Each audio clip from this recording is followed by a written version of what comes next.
Just looking at my little list. Okay, we should say welcome. Welcome everyone. Nice to see lots of you again and to see some people we haven't seen before. Yeah, Yeah. very good. Yeah. The weather has really been very British, hasn't it? Yes. It's quite the contrast from Portugal last weekend, where we were sweltering in a little yurt, sweating buckets. So, yeah. Today we're going to finish at 4. We'll have a number of breaks throughout for bathroom breaks and so on. We'll have one main break in the middle of the day, which will probably be about a half an hour, probably at about 12:30, 1 o'clock. Yeah, something like that. Something like that. We'll see how we're going. And then, of course, you're welcome to use the little garden here, but it's probably going to be a bit damp, so we'll just be in here. If you could please respect the space and put your litter away, obviously, and those kinds of things. I think there's bins up the back. Yeah. Yep. Yeah. Good. I'm not sure if the front door is locked yet. Okay. I found if we leave the left-hand door open, people can just walk straight in and out. It's and less it's not noisy. raining very heavily, so we could Yeah. actually leave the left-hand open if somebody could do that for us. Yeah, it's just going to be a bit noisy though. I'd prefer if people use If the side. it's left open, people can just go in and out without having to close it, that's all. I'm not sure what you mean, Dolan. If you pull it this direction, so No, it sorry. stays open. So what was your name there? I can't read it from here. Yeah. Adriana. Can you please pull it back in towards us and it will stay open, Jay is saying. Yeah. In which case you can use that door however Yeah, much you but want. don't close it. Yeah, just don't close it. Yeah, so pull it all the way in. Keep coming. Keep coming, keep coming, keep coming. Keep coming. Open it this way. Open it this way, yeah. Yeah. Open it all the way. All the way. That's it. It's all right, I took a while to catch That's up it. as well. Yeah. Okay, so now use it. Yeah. As- It's not as raining you very like. heavy, is No, it? So it's fine. And it's fresh air. yeah. Is anyone cold? No one's cold once we're all in here, really. Yeah. It's okay. summer in England. Why would you be cold? Yes. Okay, who would like to volunteer to be a mic runner? Elsa? Anybody else? Yep, thank you. All right, so Bex and Elsa are going to be your mic runners. You need to choose either a side or a front and back of the room. So how are you going to do it, girls? You do the front, yeah. Yep. So you probably need to position yourself there behind. Thanks. You may. Yep. You may. Yep. Thank you. Actually, before you take it, Else. Yeah. Mary Sorry, has I to forgot. give some instructions. Yes. So please use the microphone when you're speaking. That's going to help us with the recording, but also help everyone else to hear what you say. When you use the microphone, place it on your chin and your chest and speak. That just means there's some consistency in the way that you're using it, because a lot of times when we get anxious or excited, we move the mic around. If you always have it on your chin and your chest, it's going to be in the right position. Yeah. Okay? Thank you. Okay, Okay. that's all my notices. That's all the notices. There you go. I'll go for that one. We're swapping seats. We're swapping Jess. seats. Good. Okay. Yes, so as Mary said, we've been already travelling for 6 weeks, is it already? Yeah. Yeah. And we went to Belgium first, and then to Austria next, and then to Portugal after that. And in the entire time, Mary and I haven't had a lot of sleep. So we're quite sleep deprived, actually. So we'll see how we go today in terms of, if I fall asleep on you while I'm presenting, it means that we need to go home, probably. I don't think that's ever happened. No. If you all go to sleep, I'm going to be very jealous. Because sleep to me is a long, distant memory. Yeah, that's right. Yeah. We've been finding that everywhere we've stayed, there's been a lot of noises around us, and that's why we haven't had a lot of sleep. So. And you know how you sort of adjust to one set of noises, but then you move, and then it's a different set of noises. And Yeah. you're like, okay. Yep. So in Belgium, it was church bells and jets. In Austria, it was an excavator right next to our bedroom. And then here it's road noise. We're finding it hard to get used to. We live in the bush in Australia, so there isn't any road noise. And all we hear is nature noises at home, and so we're quite used to that, but not much used to this very heavy noise environment that it seems to exist in Europe. I don't know how you deal with it, to be frank. it feels quite oppressive at times. And it's like there's so much noise going on around. There's no peace and quiet, no time to really meditate or feel, or just a lot of pressure in terms of the noise in particular. So that we're finding that interesting in our trip to do with that. It didn't feel like that the last time we were travelling, so before COVID. After COVID, it seems a lot more intense for some reason. Maybe we're just more sensitive. Yeah, maybe. So what we've been doing is travelling around talking about, mostly relationship with God. We've been talking about that as our priority, having a relationship with God. And also about sort of developing that relationship, receiving God's love, those kind of things. But we've been finding as we've been travelling that there's real issues that most of the audiences have had with regard to understanding sin itself and how and the relationship between a person's sin and their ability to receive love from God. So we've been sort of finding that for the most part there's not a lot of understanding of what a sin is and God's laws and how refined they are. And we've also been finding that for most people there's quite a lot of disregard of God's laws in preference to their own laws. And so if any of you have seen the presentations we've already done, I think they're up on different sites. Various sites, I think. We need to list those sites later. Yeah. You've made a list of them. Who hasn't seen anything we've presented on this trip so far? Anybody? Yep. 1, 2, 3, 4. Yeah, just a few. Yeah, so our intention for England is we want to start a subject today, and then we're going to continue that subject tomorrow, and then those of us who will join us down at Damerham, down the south, will be continuing the same subject for those 3 days too. So that's the general thing we'll be doing over the next sort of 5 days. So when I say 5 days, it's today and tomorrow, and then of course we start down at Damerham, I think on Friday, this coming Friday. Yep. So we're hoping to sort of address some of the issues relating to God's laws, sin, the consequences of sin. But we've been handling a lot of our talks a bit differently on our trip, particularly we started doing this in Portugal because we found that the first talk in Portugal that we did was very spirit influenced along a very Buddhist intellectual way. And that meant that it was very hard to reach anybody with their feelings because there was this large amount of intellectual spirits who came along.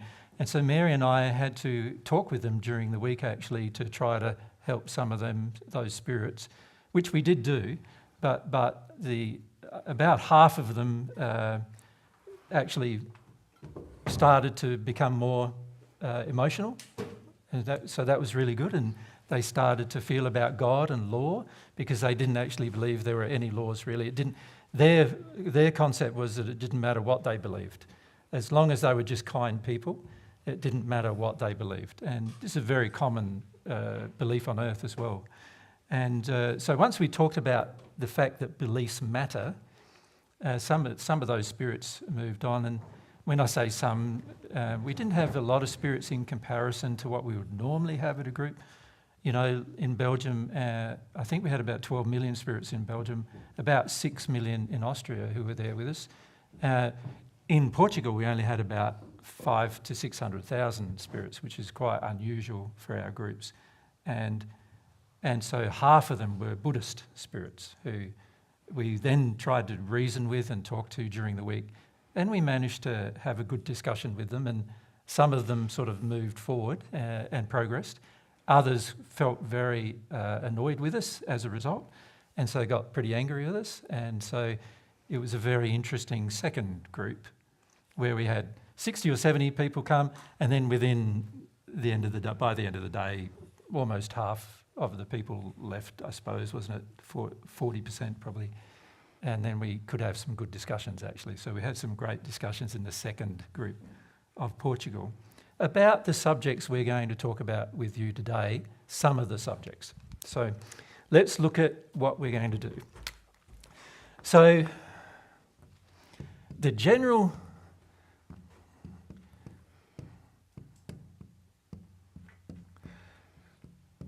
discussion is going to be that, God's standard of love. And we sort of began this subject in Portugal because we felt that most people were still measuring everything by their own standards, and that applying your own standards to life, while it may seem attractive, at the end of the day it results in a lot of sin being engaged and then a lot of pain and suffering as a result of that sin. So because we're not having God's standards with the way that we love, we have our own standards. Often what we think is love is not love. And so we wanted to sort of stay on this theme, which we started in Portugal, and we wanted to continue it. But in Portugal, we sort of got a bit waylaid, as we often do, with questions and so forth. And so a lot of times we were more focused upon subjects like God, whether God exists and other things like that, and generally God's character and God's nature, God's personality, things like that. And then we talked a bit more about things like relating to God, but also to the human soul. So we had to cover things like, how the conscience works, so the conscience being an apparatus that you have available that allows you to hear truth from God.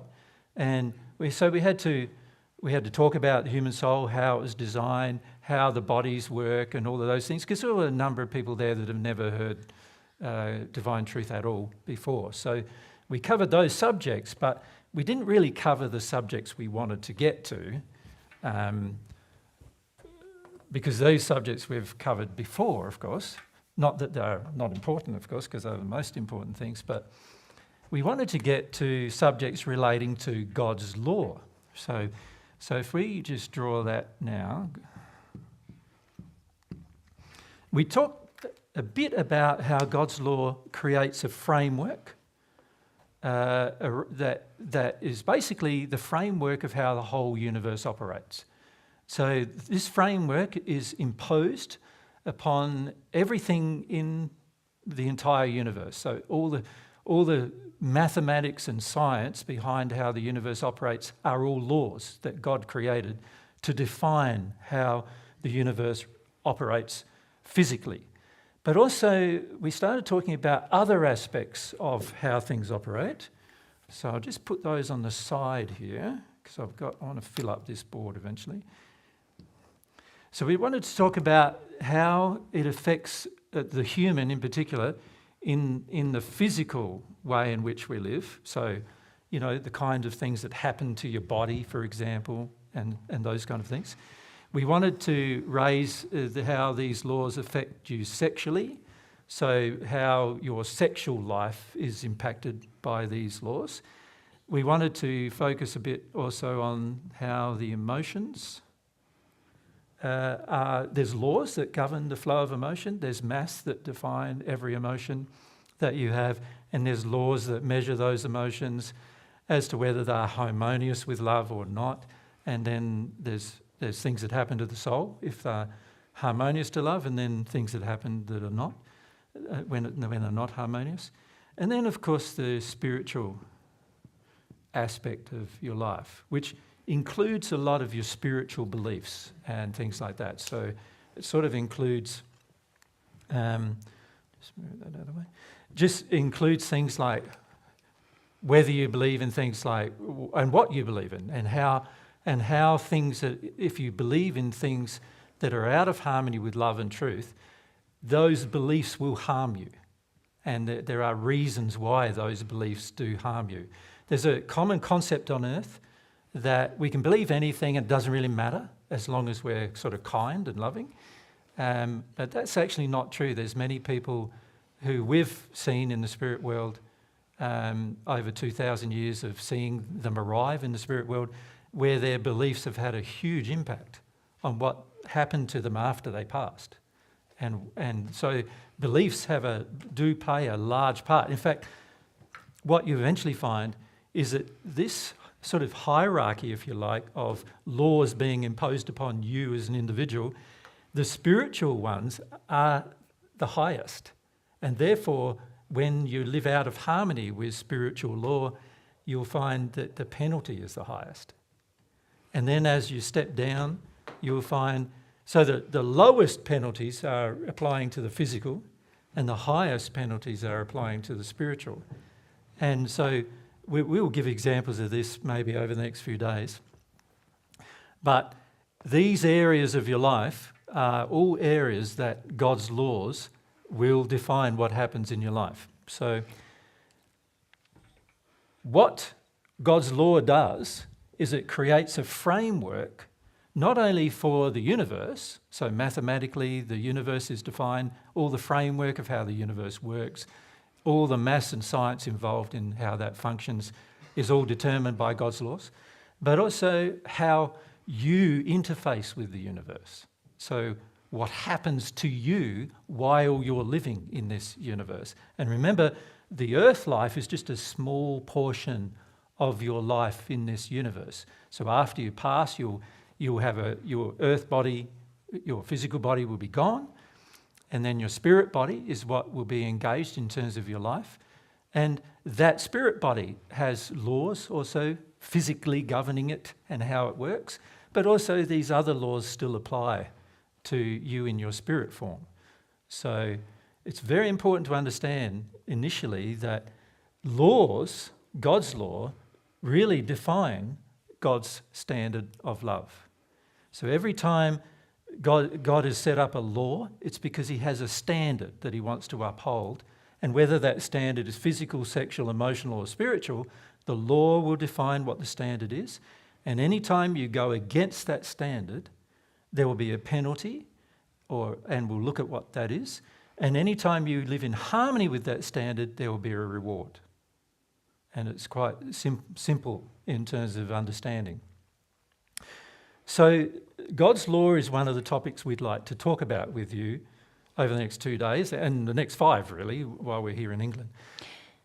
And Jay, I know you wanted to relate this to God's love as well, and how, So every one of God's laws is really God imposing his standard of love on the universe.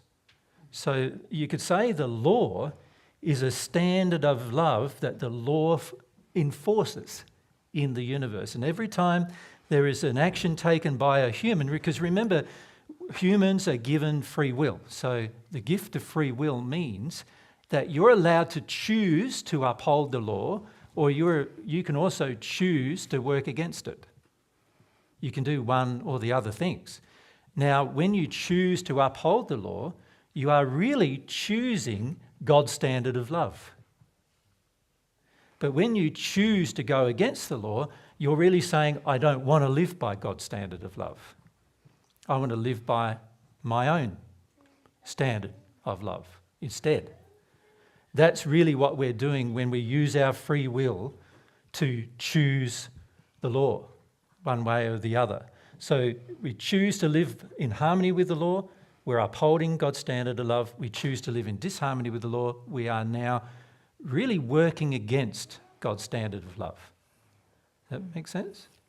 So and God's laws are there to educate us about love as well, aren't they? That's so right. They're basically, this framework is designed to help us learn when we don't yet have a relationship with God, when we're hitting the mark of love and when we're missing the mark of love. Many times we have our own definition of love which needs correction, and all the pain and suffering in our life is really coming from those false definitions. Yeah. So we introduced in some of the other groups the concept of a target and, shooting an arrow against a target. And when you hit the bullseye, imagine you're shooting an arrow towards the bullseye, you could say it was a perfect shot, couldn't you? Like it was a great shot because it's hit the target that you're aiming for. So whenever we don't hit the target of God's standard of love, we are sinning. In fact, that is the definition of sin, to not hit the target of perfect love is sin. Now, a lot of people on earth have this sort of belief that it's impossible for a human to meet the target of perfect love. And that's not actually true. There's this concept on earth that has been developed over thousands of years now that humans were somehow created imperfect, and as a result of our imperfection, we always feel inclined towards breaking law. That's our intention, to break law. And so there is this feeling amongst humans generally that it's impossible to actually uphold God's laws, right? But that's not actually true. It is actually possible to uphold God's laws. In fact, not only possible, it's beneficial to uphold God's laws as well. It's going to be beneficial to your life. It's going to be the best way to live your life with the least amount of problems. In fact, if you uphold God's law perfectly, you will actually have no problems except the problems that other people cause. So you have no problems that you cause in your own life. It will just be problems that other people who are not upholding the law cause to you. And of course, if you're upholding the standard love, you will forgive them for it as well, right? So you won't be all angry and bitter and twisted that they're not doing it either. So when it comes to happiness, meeting the law is the most important thing. Now, if God's law is defining the structure of the universe, then as we said, when we are not upholding God's standard of love, or you could say it, not upholding God's law, we are fundamentally sinning. So let's draw that. Bad red, good blue, right? So sin. So we're sinning. Now, the law has a response to sin, just as the law has a response to being loving. The law's response to being loving is reward. The law's response to sin is a process that you need to go through to correct. So that's the law's response. So you could say the first thing that happens when we sin, another not very nice thing, is we have some pain and suffering. Pain being sort of an instant thing that occurs once you break a law, and suffering being a long-term thing that if you just continue to break the law over and over again, you'll end up suffering as a result of it. So you end up either with pain, which is that instant sort of response to the law, or some long-term suffering when you sin. Now, obviously God doesn't want you to live in pain and suffering. He'd never created you to live in pain and suffering. He wants you to have a happy, joyful life without pain and suffering. In fact, God's true desire for all humans is to live in bliss, right? So that's his real desire. But he also knows that every time you break the loving standard, pain and suffering is going to be the result of the sin. Now, you can see already that if we can feel the pain and suffering to a degree, then it means that we're already becoming conscious, if we're properly educated, we're already becoming conscious that we've sinned. Because if pain and suffering is the result of sin, then it tells us that, okay, I'm having pain, so therefore I must have sinned some way, right? So it's a feedback system, if you think about it, of letting you know or informing you about your sin. And then you've got what happens after pain and suffering. Well, once the pain and suffering is recognised, realised, you could say this process is a process of becoming aware. Now, aware is good. Aware of the sin. So we need to develop an awareness that we're not upholding God's standard of love. And one way that we develop an awareness individually is we start, if we can be sensitive to the pain and suffering we're in, we go, there's areas here that I need to change either my spiritual beliefs, my emotional feelings, my sexual feelings, or my physical actions. I need to change something there so that I no longer sin and therefore don't have pain and suffering as a result of that sin. Now, another thing that's important to also understand, and these are also things that can come from the pain and suffering, is you can either develop a desire to correct your behaviour. So that's like, I've done something wrong, I recognise I did something wrong in terms of broken the standard of love. I took some bad actions, I had some pain and suffering as a result. Then I realised pain and suffering means I sinned. Where did I sin? And I start to feel, not just think, but actually feel where I sinned. And as a result of now feeling the sin, I then develop a desire within myself to correct it. So it's like, let's say I was a violent, abusive man towards women. Let's say in the past I've even physically hit women and so forth. Let's say I was an abusive husband, in the past. My wife left me. That's a part of my pain and suffering. She'd probably leave, wouldn't she? If she had any love of self, she would definitely leave. And not only that, the people around me would be, so you're quite an abusive man, they'd be not wanting to spend a lot of time with me. That's another part of my pain and suffering. But also, on top of that, my conscience, if I become sensitive, will start bothering me. And that's going to be the biggest pain and suffering, because it'll start getting onto you all the time and start bothering you all the time. And in the process of that, I'm becoming aware that I sinned, that I did something wrong, and it was wrong for me to do that thing. Now, if I become truly aware and I really feel motivated to correct it, that's what I'll feel to do, to take actions, whether they're spiritual, emotional, sexual or physical actions we need to take to correct my behaviour, right?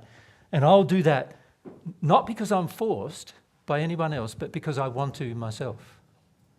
Right? That's the goal. God's goal is that you're not forced by somebody else to fix the problem, but rather you want to fix the problem yourself. Right? That's the goal. Right? And you think about that, if you had a child and the child was unruly, the nicest thing the child could ever do is fix its own problem, isn't it? In terms of work out why it's wanting to be unruly, work through the issues, come to the conclusion that it needs to change, and then take action to change. Now, that would be a very loving process if the child decided to do that, rather than you having, as a parent, restrict its behaviour all the time or control it in some way so that it doesn't continue to do the bad thing. Obviously, the best possible thing is that the child voluntarily goes through the action of correction, right? So God's goal with you is that you voluntarily go through the action of correction. And also part of becoming aware is you also want to repair the damage of what you did. So let's say you were this angry man who harmed his wife, she left and everything. You would want to repair the damage. You'd want to go, wow, I really harmed her life. I destroyed her self-confidence. I destroyed many other things, obviously the family itself, by my actions. And you'd want to take actions to repair that. Now, your ex-wife might not want to let you do that with her, but you would want to take actions that would help other things. So you might end up, for example, working, providing services to help abused women. That might be one of the actions you might take to repair the damage of your own behaviour. Make sense? Now, this correction and reparation process is called compensation. That's the term we've given it, compensation. A process of recognising you've sinned, seeing that there's pain and suffering involved, wanting then to correct your behaviour and wanting to repair the damage of your behaviour. That's compensation. Now, you can do that without God. So if you don't believe in God, you can do it without God.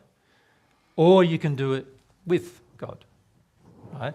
If you do it with God, you're going to have to involve a third process, which is a very important process called repentance. Right?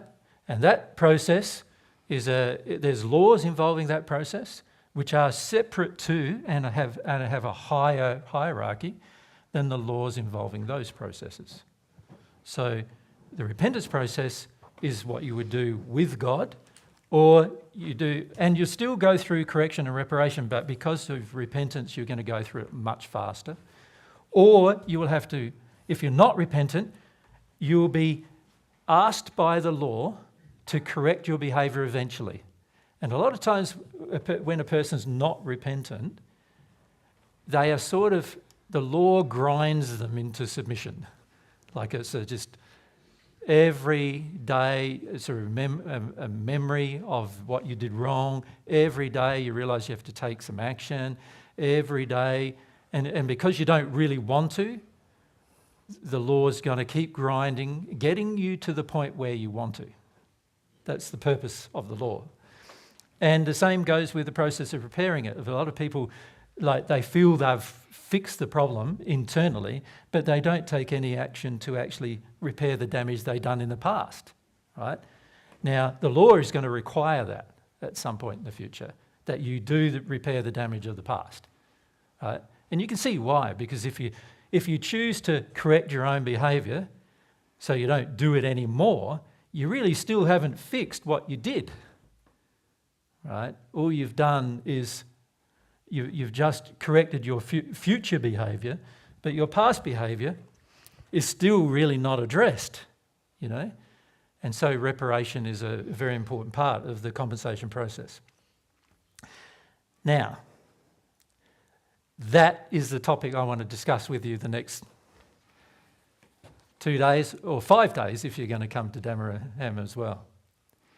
And the way we're going to discuss it is really simple.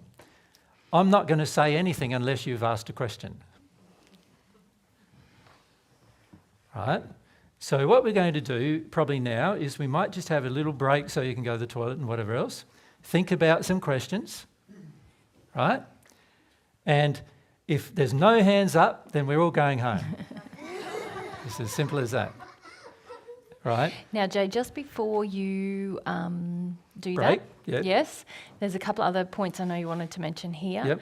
Just with the awareness, just wanted to hit on the point about awakening, and that so really when we're saying awareness, first we might start with a sense of awareness, but in order for us to actually correct our sin, we must have an awakening to that sin. Yep. So that's different to an intellectual awareness. Awakening means, in my heart, in my feelings, I feel this is wrong. And unless I have that shift from my head-based awareness of, maybe something's wrong, or intellectually it makes sense that's wrong, Yep. to my heart-based feeling of something's wrong, there's a problem in me, not outside of me. Unless we do that, we're not really going to engage any of these processes of those bottom 3 blue options that Jesus has put there about correction and reparation and repentance. And so I'm just highlighting that because in our language, we're probably going to use the terms a little differently. Awareness is about when I'm sort of intellectually realising something, I'm becoming aware. And I might even become aware of the emotions within me that are driving that, but I don't yet feel that it's a sin. I don't yet feel that it's a missing the mark of love. And then when we talk about awakening, this is what we're talking about when, I feel it in me and I actually feel there's a problem, that it's wrong from God's perspective. So. And the reason why this awakening is so important is that without it, you can't actually develop a relationship with God. So there's many people who hear that, I can have a relationship with God by just asking for God's love, and they start asking for God's love. And for a lot of people, they think they're asking, right? But firstly, there's not a lot of feeling in their asking, so it's more coming from their mind. Secondly, they have yet to awaken to the sin that's in them as to why God's love can't flow into their soul, even if they ask for it, right? So every time we ask God for God's love to flow into our soul, as long as it's sincere and in harmony with truth, we will receive love from God every time we ask. But unless we've had an awakening, we are generally not sincere, right? And we are generally not really going to ask because we're not sincere. So it's not a true desire coming from the heart to receive. It's only an intellectual idea at that point. So the biggest problem we see is that people who are trying to teach about receiving God's love, which is the main purpose as to why Mary and I go around the world teaching people, is that when it comes to this awakening process, most people are not awake with regard to their sin. And as a result of that, there's a lot of what you would classify as insincere emotions as to why they're asking for God's love. And of course, if there's insincere emotions, then it means we can't receive. There's nothing, God's not going to give us love when we're insincere. The reality is love can only flow when we're in a state of truth. And one of the sub-aspects of truth is sincerity, honesty, openness, transparency.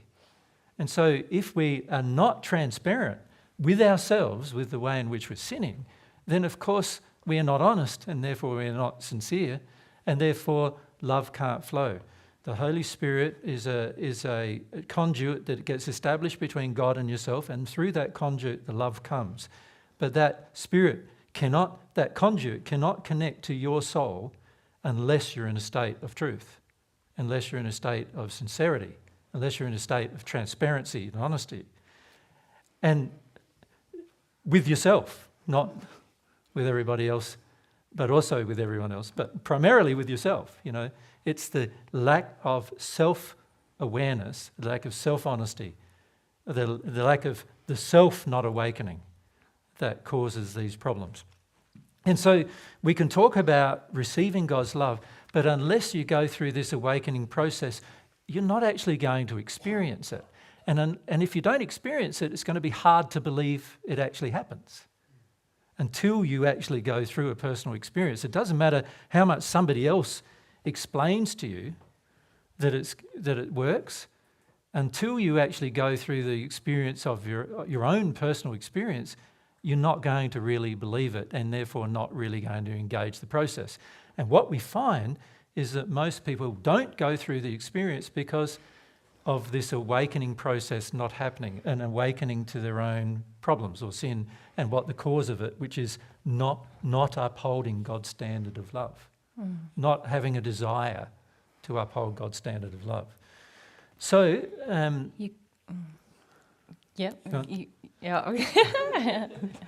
You could say that our desire is to help you understand how to receive God's love and also how to love others.